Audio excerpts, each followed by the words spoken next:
Hi friends, இந்த மழை காலம் ஆரம்பிக்க போகுதுன்னு வச்சுக்கோங்க. அதுக்கு முன்னாடி முதல்ல நம்ம என்ன பண்ணணும்னா, நம்ம வீட்டில் மடாய், அதாவது தண்ணி வெளியே போகிறதுக்கு மொட்டை மாடியில், சைடில், இந்த கடவுகள் வெளியே போகிறதுக்கு எல்லா இடத்தையும் தரோவாக செக் பண்ணணுங்க. அதுதான் ரொம்ப முக்கியம்.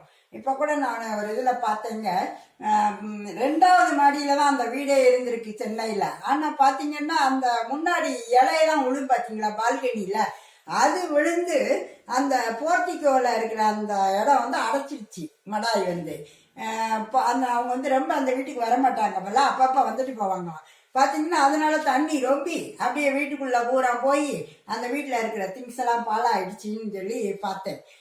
நான் அதை பார்க்கும்போது சொன்னேன், இப்படி இலையெல்லாம் விழுந்து பாலா போயிடும் போல அப்படின்னு நினச்சிட்டு இருந்தா, இலையே இல்லாத எங்கள் வீட்டில் ஒரு இடத்துல என்ன ஆயிடுச்சு, மடாய இப்போ சமீபமாக வேலை வச்சுருந்தோம். வீட்டில் வந்திருந்தவங்கள யாரோ ஒரு ஆள் இப்படி நீளமாக மடாய் ஒரு 7 அடிக்கு வெளியே தண்ணி பரமா வச்சுருந்ததை கழட்டி விட்டாங்க போல.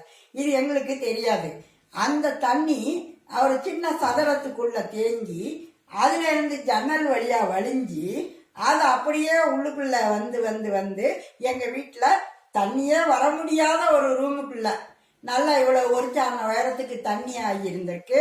நான் முதல்ல சொன்னேன் பார்த்தீங்களா, எதையும் படிச்சுட்டு கீழே வைக்கக்கூடாது அப்படிங்கிறது இல்லாம கட்டில் கடியில போடுற கதை மாதிரி நான் என்ன பண்ணிட்டேன், நல்லா இருந்த சில திங்ஸ் எல்லாம் கட்டில் கடியில போட்ட மாதிரி இந்த படிச்சுக்கிட்டு இருந்த பத்திரங்கள், முக்கியமான டாக்குமெண்ட்ஸ் கூட சில இதை வந்து அப்படியே கட்டிலுக்கு கீழே வச்சுட்டு போயிட்டேன். அது பார்த்தீங்கன்னா கரெக்டாக மழை பெஞ்சோன்னா இந்த மாதிரி மடாய் ரொம்பி அது வழியாக உள்ள வந்த தண்ணியில் அவ்வளவு நனைஞ்சு பாலா போச்சு. இப்போ வந்து பிரித்து எடுக்க முடியல, பிரித்தா கிழியுது. அதனால 3-4 நாளாக வெயிலில் போட்டு போட்டு பார்க்குறாங்க, காயவும் மாட்டேங்குது. அதனால் எதுவும் படிச்சுக்கிட்டு இருந்தோமா வேலையாக எடுத்து கட்டில் மேலே தான் வச்சுட்டு போகணும், கீழே தரையில் வைக்காதீங்க. அடுத்தது வந்து மடாய்கள் கரெக்டாக இருக்கா, கொத்தனார் வேலையோ ஏதோ வைக்கிறீங்கன்னா அவங்க எதோ கழட்டி விட்டுருக்காங்கன்னு பார்க்கணும். நான் விழுந்து விழுந்து எல்லா இடத்தையும் செக் பண்ணுவேன், அந்த ஒரு இடத்த செக் பண்ணலை. இப்போ பார்த்தீங்கன்னா அந்த ஒரு இடம். அப்போ இதுலேருந்து என்ன தெரியுது, நம்ம பண்ணுற தப்புனாலதான் தண்ணி வீட்டுக்குள்ளே வருது. மழையை சொல்லி குற்றமே இல்லை, மழை அது பாட்டுக்கு தான் பெய்யுது. நம்ம தான் ஒழுங்கா மடாய் எல்லாத்தையும் சுத்தமாக வைக்கணும். பிறகு என்ன பண்ணுறோம், இந்த காலி பாட்டிலு இதுகளையெல்லாம் இந்த தண்ணி வடிகால் போகிற இடங்கள்ல ரோட்டில் எல்லாம் போட்டு வைக்கிறோம். அதெல்லாம் தப்பு. அதே மாதிரி சிலர் வந்து ஏதோ மரத்துங்க இருக்கிற இடத்துல தான் போடணுமாக்குன்னு சொல்லி இந்த இதுக்கெல்லாம் கிறிஸ்மஸ்க்கு எங்கள் வீட்டு பக்கத்துல எல்லாம் வருவாங்கங்க. சர்ச்சுக்கு வந்தோன்னா காஃபி குடிச்சோன்னா முந்தி காலத்தில் என்ன பண்ணுவாங்க, ஒரு இது மாதிரி இருக்கும் அதுக்குள்ளே போடுவாங்க. ஒரு சிலர் ரொம்ப புத்திசாலித்தனமாக போடுறதா நினச்சி மரத்துக்கிட்ட போட்டால் நம்ம நல்லா இல்லை, அந்த கப்பு இருக்கு பாருங்க, பேப்பர் கப்புன்னு போட்டு போயிடுவாங்க.